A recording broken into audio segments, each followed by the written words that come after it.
Disgusted. I'm absolutely disgusted with the performance of the Indiana Fever. Stephanie White got purely out-coached from beginning to end. After the first 60 seconds, after the first minute of this game, it was a wrap. It was a wrap. Like, let's just keep it real. Stephanie White did not have this team ready to play. Aaliyah Boston got up 7 shots. She's standing at the top of the key, acting like the joke. I don't understand what's going on. Let's see. What happens when the one person supposed to lead you through the fire is the one holding the gasoline? A team lives and dies by its coach. But when that coach decides to throw her own players under the bus in front of the world, it's not just a loss, it's a betrayal. The Indiana Fever just imploded in the final seconds of a must-win game, thanks to a scoreboard that seemed possessed by a ghost. But the real horror show started after the final buzzer, when their coach Stephanie White unleashed a verbal assault on her own team, sparking a firestorm that has fans screaming for her job. I don't know if it, affected the readiness, at all. But yeah, it's disruptive. It's not something that you expect to see. But we often talk about controlling the things that we can control, and when we couldn't control that. So staying warm, and staying engaged. And, I thought that, we did what we could to work through the issue. And, kudos to everybody that had a hand in at least working it out. But then, we came out and we weren't ready those first, 5-6 minutes of the quarter. The game clock was down to its final nail-biting seconds. But instead of a thrilling conclusion, the entire arena witnessed a technical meltdown. The scoreboard didn't just slow down, it began to glitch, the numbers freezing, then jumping forward erratically, as if the system was having a digital seizure. It looked like it was running on dial-up internet. Players on both teams looked around in a state of utter confusion, unsure if they had 5 seconds or 1. The referees were powerless, the rhythm of the game was shattered, and what should have been a strategic ending turned into pure, unadulterated chaos. In that moment of confusion, momentum died, and so did the Fever's chances. But the real disaster wasn't on the court. It was about to unfold in front of a live microphone. Malfunction. I'm gonna be real, WNBA. That was nasty work. It was like an hour delay. This is nasty. Y'all gotta get it together. Kathy Engelberg, the refs are trash. You can't even get shot clocks that work. What is going on? Y'all take so many unnecessary shots at the fans, and I've had enough of it. Y'all need to start looking in the mirror at what you guys control in this league. It's ridiculous. Aren't ready. Isn't it your job? Now, players have to play, yes, but isn't it your job as a coach to be reiterating to the players, hey, let's go, guys. We need to come out with energy. I know there's been a delay. Let's be on our keys. We know the game plan. Let's come out with some energy. Let's hit them in the mouth first to come out of this break. As Stephanie White walked up to the podium for the post-game press conference, you could feel the tension. Everyone expected her to blast the league for the equipment failure or talk about the tough circumstances. Instead, she did the unthinkable. She calmly sidestepped any discussion of the clock, looked directly into the cameras, and placed the entire loss on the shoulders of her players. She spoke of a lack of execution and an inability to overcome adversity, painting a picture of a team that failed her, not the other way around. Players are the villains, the delay is just a cosmic joke, and the coach, totally innocent, Halo included. In one shocking moment, she turned her players into scapegoats, and the arena's technical glitch was instantly forgotten. Have you ever met somebody? Do you know anybody? Are you friends with somebody who just seems to always lie? Even when they have no need to lie, they just lie so often that they don't even know that they're lying anymore. Well, that seems to be the situation we have with one Stephanie White. She lied to get out of Connecticut, lied her way to Indiana, lied how she's going to utilize Caitlin Clark, lied about the vets that she's bringing in, lie after lie after lie after lie. For the fans who have been following this team, this wasn't a surprise, it was a confirmation of their worst fears. This is Stephanie White's signature move. Dig through the archives and you'll find a disturbing pattern. After a tough overtime loss, the players didn't have the mental fortitude, a blown lead in the fourth quarter. They stopped following the game plan. It's a masterclass in deflection, a playbook where Chapter 1 is blame the roster and Chapter 2 is repeat. It's always the player's fault, or the refs, or maybe Saturn didn't retrograde the way she wanted. This wasn't a coach having a bad night. This was a coach revealing exactly who she is, and the fans have seen it one too many times. God, a game like this will make you question everything about this Indiana Fever team. Hell, about the WNBA. I mean, boy, that was some professionalism at the beginning of this game with all these shot clock problems. I mean, what are we doing here? Elementary schools don't have this kind of problem. I mean, what are we... I swear, this was one of the hardest games I ever had to sit through, and that's considering the Golden State Valkyries, they're pretty entertaining, frankly. In the world of sports, there's an unwritten rule, a sacred code that separates the legends from the rest. You praise your team in public, and you criticize them behind the closed doors of the locker room. It's coaching 101. A great leader acts as a shield, absorbing the public criticism so their players can stay focused on the game. By publicly shaming her team, Stephanie White didn't just break that rule, she shattered it. It was a stunning display of self-preservation. A move that told her players, when things go wrong, I will not protect you. I will point the finger. That's how you keep the locker room together. You take the bullet in public, but she seems to have skipped that lecture. Kase outcoaches Stephanie White yet again as the Golden State Valkyries sweep the Indiana Fever this season. They beat us with Caitlin Clark. They beat us without Caitlin Clark. We have the superior talent. They have the inferior team. We have a coach that stands there with her arms crossed. They have a coach that gets in the thick of things and crazy coaches. When you have a more talented roster, yet you lose to a inferior team, that is coaching 101. Now, just imagine being a player on that team. You just left everything you had on the court, battling through a bizarre and confusing ending, only to turn on the TV and hear your own coach telling the world it was your fault. That kind of public betrayal is a poison that seeps into a locker room and destroys everything it touches. Trust evaporates. Players start pointing fingers at each other. They begin playing not to win, but to avoid being the one who makes the mistake that will land them in the next press conference headline.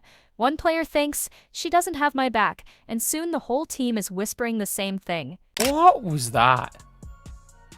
Just everything about that, what was that? Like, it's been 3 hours since the game was supposed to start. The game was delayed basically an hour. What was that? Like, what was that? Like, the 63 points against the Valkyries team. Aaliyah Boston scored 4 points. She had 4 points. 4 points. Kelsey Mitchell, 4 of 14.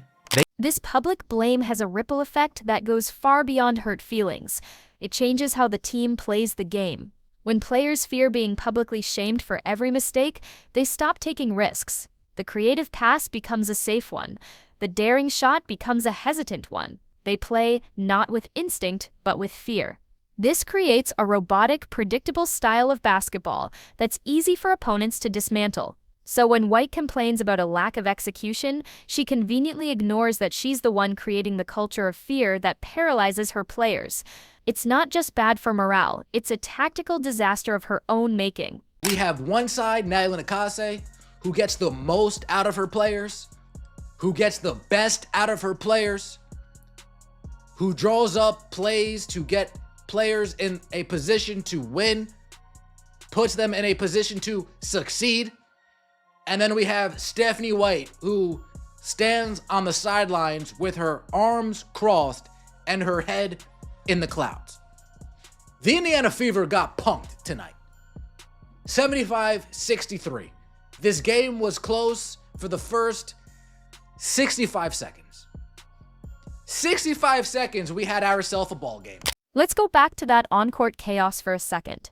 When the clock started malfunctioning and her team was visibly rattled, where was the leadership? A great coach would have immediately called a timeout to settle her players, draw up a clear plan, and turn the chaos into an advantage. But there was no decisive action, no clever substitution to regain rhythm, no strategic pivot, just a coach standing on the sidelines as her team unraveled. She failed to lead them through the storm, and then had the audacity to blame them for getting wet. That isn't a tough loss, that's a complete coaching collapse. Leadership isn't just calling plays, it's keeping the team composed. And that coach, I'm going to tell you, of the coaches that got hired this offseason, she's the one that knows what the bleep she's doing. Seriously, she actually knows what the bleep she's doing. Let's start with maybe the only... And let's seriously question the premise of her argument. Is this roster truly the problem? This isn't a team of rookies pulled off the street. There is serious talent on this roster, players who have proven they can compete at the highest level. The real question isn't whether the players are good enough, but whether they're being put in a position to succeed. A coach's job is to maximize talent, to create a system where players' strengths are highlighted and their weaknesses are masked. Instead, it feels like we're watching a team that is constantly being demoralized and tactically straitjacketed by a coach who would rather blame the tools than admit she doesn't know how to use them. Highlight from the night. Right here. Actually, I've got a Cape Martin highlight to show you. Caitlin arrives for the Fever Valkyries game. Right there. Oh, I don't want to get a copyright on some song, but there she is walking in. There she is. Walking in to see this team get destroyed. The fan reaction was instantaneous and brutal.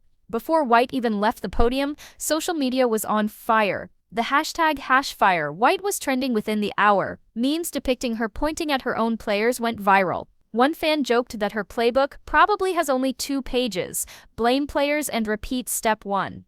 Radio shows were flooded with calls from lifelong fans who felt utterly betrayed, not just by the loss but by the culture of cowardice they were witnessing from the team's leader. This wasn't just frustration over a single game, it was a full-blown revolt against a coach who had just lost the city. So yesterday the Golden State Valkyries played the Indiana Fever. They came out with the win, but I have to say that was one of the longest games I've ever watched. Like, even the first half I was having trouble staying awake just because of the delay. And I would think too, with it being the Chase Center and NBA games run out of there as well, that they would have fixed the clock issue or checked the clocks before, but regardless, things happen. So the first half ended up being like an hour and a half long, which is crazy. And towards the end there was like a minute left in the half. I swear there were so many foul calls at that point, and then there was a challenge, and as soon as the challenge happened, I was like, we already know how long challenges take with the WNBA, especially this year, so that's only going to add on more time. It didn't take long for the professional media to smell blood in the water. What started as fan outrage quickly became the lead story on sports networks. Analysts began dissecting her post-game comments, comparing them to her past excuses and painting a damning picture of a coach who is completely out of touch. Her press conferences are no longer about game analysis, they've become a spectacle. The narrative has been ripped from her control, and it's now being written by national journalists who see this not as a team in a slump, but as a textbook example of a leader in self-destruct mode. I'm so furious with this Indiana Fever performance, this bonehead Stephanie White. Man, this game was an atrocity, a flat-out embarrassment. Listen, the Indiana Fever got absolutely smacked by the Golden State Valkyries 75-63. They brought the brooms out on us. They swept up the floor with us. Wait, bro, you know how embarrassing it is to lose to one team every single time you play them in a season? You can almost predict what comes next. The front office will pressure her to do damage control, leading to the classic non-apology. She'll step up to the mic again, not to take responsibility, but to clarify her remarks. We'll hear phrases like, "My passion sometimes gets the best of me," or "My comments were taken out of context." She won't apologize for blaming her players. She'll apologize for how people interpreted it. This PR stunt won't fool anyone. It will only confirm to the fans and players that she isn't sorry for what she did. She's just sorry she got called out for it. It's a transparent attempt to save her own skin, and it will only dig the hole deeper. Fever win streak ends at 2, dropped to 8th in WNBA standings. Indiana Fever swept in the season series as they lose to the Golden State Valkyries 75-63. Taking a look at the current standings as a result of this loss, the Fever now officially drop a half game behind both the Valkyries and the Storm and into 8th playoff spot in the WNBA standings. There really are no positives to speak of as a result of this loss. All 5 Fever starters had a negative player impact stat against them. If you want to call out something positive from this game, Ariel Powers was the leading scorer for the Fever with 17 points off of the bench. This is the danger for Stephanie White. When your identity as a coach becomes more about your excuses than your strategies, you've already lost. Every future loss will now be viewed through this lens. Fans and analysts will no longer ask what went wrong with the play. They'll just wait for the inevitable finger-pointing that follows. She's cultivating a legacy not of winning or player development, but of a leader who is fundamentally allergic to accountability. And once that reputation sticks, it's nearly impossible to wash off. If excuses were banners, she'd have a dynasty. They're thinking we gonna win. The Golden State Valkyries played last night. We got Leah Boston playing 2 games in a row where she got over 20. She's focused. Odyssey Simpson's balling. She's focused. We got Kelsey. She's focused. I'm over here thinking we ready for war. Straight up. No, we wasn't. No, we wasn't. The entire first quarter, Golden State had uncontested threes. They missed 1 3, if I'm not mistaken, in the first quarter. And they shot like 8 or 9 of them. Hold on. You know what? Wait a minute. Let me get this. Think of the legends who built dynasties. Coaches like Greg Popovich were famous for telling the media, "It's on me. I didn't have them prepared," even after a player made a clear mistake.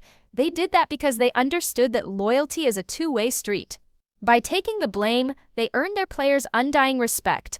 That protection built a fortress around the locker room, a culture where players would run through a brick wall for their coach. Stephanie White, on the other hand, seems to be handing her players the bricks and telling them to build a wall between her and any responsibility.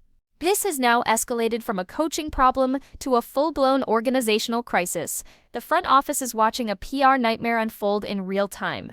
They have a coach who is actively alienating her players and her fan base. The pressure is mounting from all sides.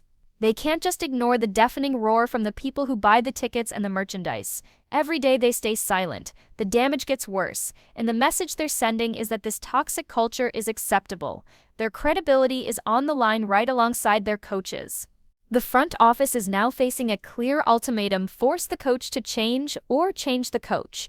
The first option is a massive gamble. Can someone with such an established pattern of blame shifting suddenly develop a sense of accountability overnight? It's unlikely.